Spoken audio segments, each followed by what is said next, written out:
Good evening, this is Frosty Creeper, and these are the Epsilon Elections on ZBC. The recent May 2020 Epsilon elections have been moved forward 2 weeks in order to speed up the process and to make sure Parliament is open in time for any eventualities. We'll be interviewing 4 of the presidential candidates for this election. Our first candidate is a newcomer to the political system, and he feels that it's time for the ROE to go. The first candidate we'll be interviewing is Cookie, and followed by 3 other candidates in a series of short interviews. Cookie, thanks for accepting our invite on such short notice. No, it's fine. Yeah. So you're the only pro-dissolution candidate out of all 4 presidential candidates, and you have some strong support from incumbent President Iko Hugh. This really sets you apart from the other candidates. What would you say about this? I mean, I think there's always one candidate that's always a radical position, but I don't think mine is too radical. I think the Epsilon Republic has gone a little out of control, and I think it's time for the Epsilon Republic to dissolve before even more trauma occurs. I see.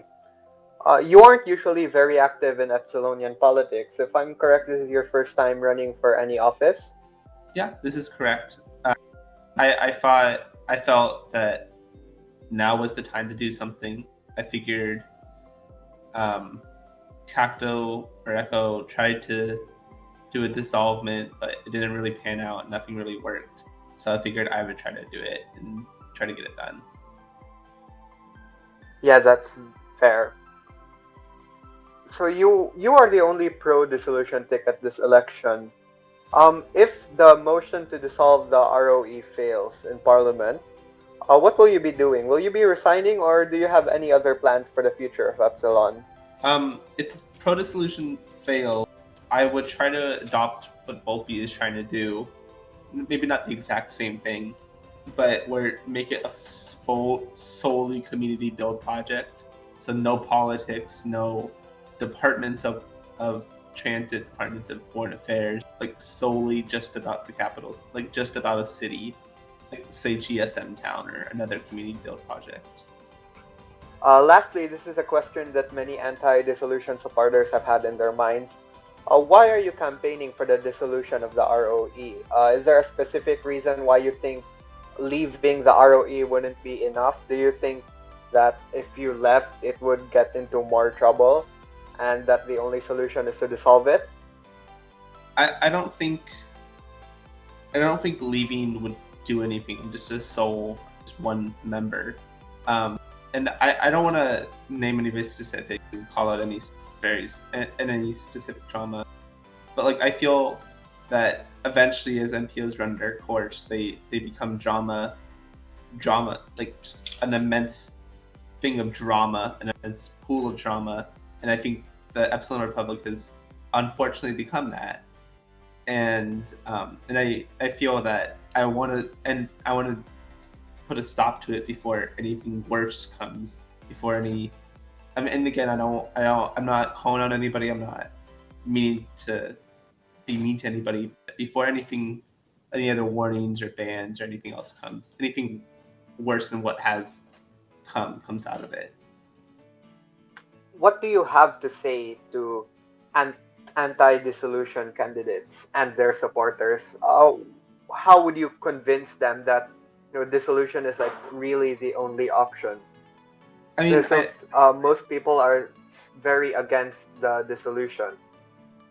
And I understand that. I understand that, like, you want to keep an MPO, something that you've worked on almost every day for it's been about a year, working on trying to make this MPO great. And I think, and if you are one of those people, I don't think I really can change your mind. But for those people that were like me, yet just a month or 2 ago, just kind of sitting around, seeing all the drama, seeing all the incomplete builds that have come apart, I think and you're on the fence like me, I think it's finally time to see that this isn't going anywhere, nothing's really being done. So it's time to dissolve. But for those that are like don't want to dissolve, I understand it, and I get that you want to stay working on your projects, and if I lose, I'll be very open to not going to try to fight anybody. I'll let whoever wins wins. It's a fair election.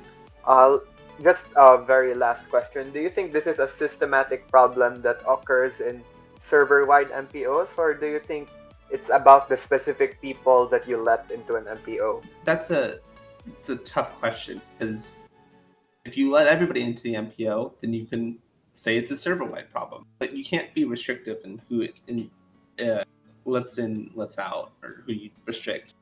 But I mean, I don't know. I don't want to say it's a specific person or specific people, group of people, whatever, because that's just mean to whoever it may be insinuating it is.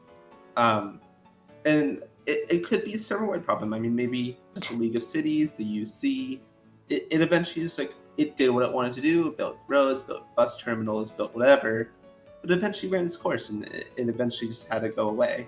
And I think it's time for the Epsilon Republic to do that. Okay, thank you so much for your time, and I wish you the best of luck in the elections. Thank you, and have a happy, Friday? Yeah, I think it's Friday. All right. Thanks for the interview. No problem. A change of pace now as we move on to the three candidates that are against the dissolution of the Republic of Epsilon. First, we'll be covering the Liberal Party candidate, I7D, and we'll be talking to him about the reputation of the Liberal Party throughout the lifetime of Epsilon. Good evening, 7D. Welcome to the ZBC coverage of the Epsilon elections. So I'd like to start off with a question about reforms. I know you're an anti-dissolution candidate, but you're pro-reform. To what extent are you pro-reform? How much are you going to overhaul the ROE? So the thing is, the Republic is slowly dying, and there's not much that the current president is doing right now. So I'm trying to fix some holes in the Republic, try to make it better and overall revitalize the Republic altogether. So one of the things I will do is revive some of the ministries that are inactive. For example, the ministries of environment.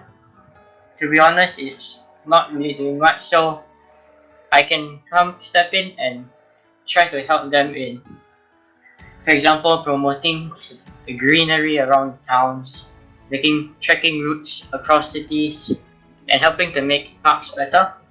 And another ministry I can see improvements in is, another thing that can improve is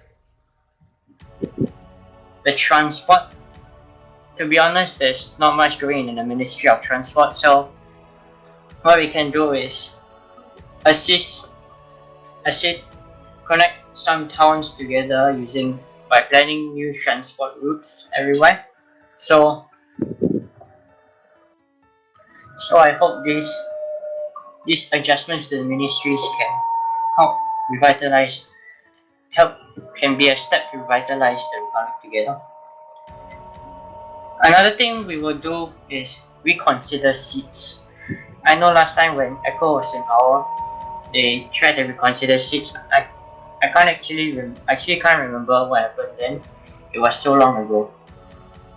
But I find it a disadvantage. I find it unfair that people of more towns in the Republic get more seats. So I'm proposing a change to this. So I have three options. One, cap a limit for seats. So, for example, if the limit were to be 50 and a person would have several towns with 5 towns with 5 seats each, it will be 25 seats, but because of the limit it will be 15, so the maximum will be 15. So since the maximum is 15, there wouldn't be really so-called killer people that will benefit any party unfairly. The second option is one person, one seat. I know that this solution has happened in the League of Cities, as I've heard before. However, this might result in people only entering one town, which is a disadvantage to the Republic itself, because we are trying to get as much people in towns as possible. But it would be fair because one person, one vote. It's not like because of your towns, it's because of you, the person who enter. So to clarify, you'd rather build on the foundation we have right now rather than throw it out entirely and build up a new one again. Yeah, I like to adapt to the current situation we are in and try to build from there. Okay, that's good to hear. So my second question is regarding the legacy modern has left in the Liberal Party. There seems to be a lingering notion in the ROE that, well, the Liberal Party is the party of modern, and that it's still controlled by modern. Has What do you have to say about this? And has your party been doing anything to dissuade these notions? Well, the first thing we would say to everyone else who says that we are still have this sense of modern art in it is that stop looking at the past, because we have changed from then. Modern was kicked in about March, I believe, around there, and since then we have thrived without him. And since then we have been continuing without him. But although he's still in our Liberal Party Discord server as a visitor, he isn't controlling us and telling us what to do. So the thing is, don't focus on something's history, focus on what it has changed, and this applies to the Liberal Party. Definitely. So my third question is regarding the Federated States of the New World. What do you have to say about the relations between the ROE and the FS? Well, I don't really know much about the Federated States, but according to the recent conflicts, cut off the part. I don't have much to say about the Federated States since I do not know much about them and I don't interact with them. But I'd welcome good relationships with them, since it's no good to have bad relations with another MPO. And since the Federated States is an MPO, we should be making friends with them, and we should be working together instead of fighting with each other. That's a fair response. Thanks. So my last question. I'm sure you're aware of the events that have occurred involving the Republic of Epsilon and some of its members. If you were the current administration, what actions would you have taken to alleviate the tensions? I wish that we are a judiciary system, actually. It can solve conflicts internally in the Republic. But if I were to be an administration, I would talk to them personally and see what the conflict is all about. But if I can't be stopped, I will talk to them personally and find out what is it that is happening and try to resolve it as fairly as possible, maybe with the criminal code. But if it cannot be stopped, I would escalate it to a staff member. And the thing I'm aiming for is to reduce as much conflict as possible. And we are trying to. I want this MPO to be not so much focused on. I want this MPO to be a place where we can plan together without much disagreements, so that MPOs wouldn't have a bad face, and so that the Republic wouldn't have a bad face and eventually have a negative reputation. Now, this is the very last question. I've also asked the other candidates this. Do you think conflicts are inherently linked to server-wide MPOs, or do you think it's more about who you bring into the MPO? I feel it's who you bring in. MPO is like a group of people only. The people have people have different values and different ways to solve things. So it's wholly it's dependent on the it's wholly dependent on the person whether you can get along with people or not. And it's not about the MPO because the MPO is just a place where we can plan together and yeah, a place where we can plan together. Okay, well, thank you so much for your time and good luck in the elections. Thank you. We weren't able to get a live in-game interview with Volp, but I was able to contact him on Discord and send him the questions. I'll be reading out a summary of his answers. My first question was regarding how the recent events in and around the ROE and the FS have changed his views on reformation and the dissolution of the Republic of Epsilon. He said that the recent events did sort of affect his views on reformation, but the core fundamental drive to renew the MPO has not changed. We are still yet to see how exactly the goals he revealed in the LLP primaries on how he would reform the ROE were changed by the recent events. My second question was regarding the two main past proposed filler reforms. One by former MP Elite Neon was to have a quote-unquote community city with foreign assets referring to roads, railways, and other projects server-wide MPOs were traditionally geared towards.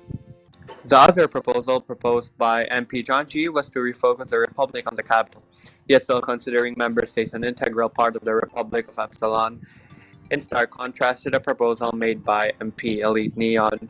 Volp's views are that while he did lean more towards the plan of Elite Neon, he still would like to somehow retain the assets of the current system. He's not yet sure how exactly this would be done, but he would be more than open to the ideas and suggestions of the voting public. My third question was regarding criticism against the Llama Libertarians, both inside and outside Epsilon, though I was primarily referring to criticism from the People's Republic Party of the Federated States of the New World, referring to Volp and other officials affiliated with the LLP as an oligarchical regime that suppresses democracy. When asked what he had to say against these accusations, Volp said that he did understand where they were coming from, and that he does see how you could have those views, especially since the LLP has been dominant since he was first elected. Though he vehemently disagrees with such accusations, because while the LLP is dominant, it's not a traditional party. He says that it's a big tent party, and it accepts a wide range of ideas, and is not representative of just one view. He cites the membership of many pro-dissolution members in the LLP, a view that the party leadership is not in favor of, as proof that the LLP is not an oligarchy. He ends his reply by saying, if the LLP dominant Epsilon is an oligarchy, then so is every other MPO that has ever existed and will exist. My final question to him was a question related to dissolution. I asked him what he had to say to the pro-dissolution camp. I asked him why we shouldn't just dissolve the ROE after the numerous controversies it's caused, like the modern art conflict, just to name one. This was his answer. Responding to my final question regarding what he wanted to say to pro-dissolution members of the ROE, he said, just leave. He told them not to go out of their way to make the experiences of other MRT members worse. He emphasized that dissolution of the ROE would just mean making the experiences of other MRT members who still enjoyed the ROE worse. He said that if you have an issue with the MPO, then just leave the MPO. He said that what pro-dissolution members are campaigning for is just to kill a project that many people still wish to work on, and he says that it's just simply not a nice thing to do. He ended the interview by stating that he is a windbag at heart. also not able to get a live interview with Fjord, but I was also able to contact him on Discord, and that's where he sent his answers. My first question was asking him on his views on reformation and dissolution. I asked him what exactly set him apart from Fulp or 7D, and I asked him how he thinks the ROE should go about after this election. He replied saying to pro-dissolution members that they are free to leave anytime, and that he doesn't think dissolution will do anything to restore the reputation of the ROE and to distance itself from the modern art regime. My second question was regarding the recent switch of his party, Forward Epsilon, from the government coalition to the opposition coalition this election. He replied with a quote from I-7D, allegedly saying that if Vulpi wins, the ROE is dead. When asked for clarification, he reneged on that and said that he thinks that I-7D actually meant if Vulpi wins next time, the ROE could be saved. When I pressed him on his switch from the government coalition to the opposition coalition, he said that the LLP is a big party and that he feels that there's less chance to compete with others because of the size of the ROE. My third question asked about the fact that he had been running in every election so far, and that this election he had decided to run for all offices that were available. He replied that he felt that he would have more chance of winning an important role to show people what he was capable of if he ran for all offices available. And my last question asked him what his plans for Forward Epsilon was after the election. I stated that the growth of Forward Epsilon had been stagnant since he rebranded it from the Labour Party of Epsilon, and I also asked if he would consider a merge with a party of similar interests. He said that he thinks that if he gets president, that Forward Epsilon would expand and get more members. I asked him what set Forward Epsilon so much apart from other parties that he didn't believe in endorsing other candidates. He said that he did endorse candidates and that he and I-70 made a pact before the election that if Fjord were to win, I-70 would become Prime Minister, and if I-70 were to win, he would designate Fjord his Prime Minister. And he said this was an agreement made in relation to the Epsilonian Unity Coalition, a coalition between Forward Epsilon and the Liberal Party of Epsilon. He said that endorsing other people is important since he's the only member of Forward Epsilon. I asked him if he had previously considered merging with other parties. He said that merging would be a very big no because he believes that Forward Epsilon is too small for a merge. He prefers being the only presidential candidate in the party. Before we ended our interview, he said that he was advocating for pro-dissolution members to leave the ROE, and that when the ROE does become smaller in size due to them leaving, he revealed his plans to become a candidate for the presidency of the Federated States of the New World. And he also revealed his plans to merge the Republic of Epsilon with the Federated States of the New World should he get the approval of Parliament. And with that, we wrap up this series of interviews. I'm Frosty Creeper, and thank you for watching ZBC News. Stay tuned for our future coverage of the election as it happens, and the release of the election results.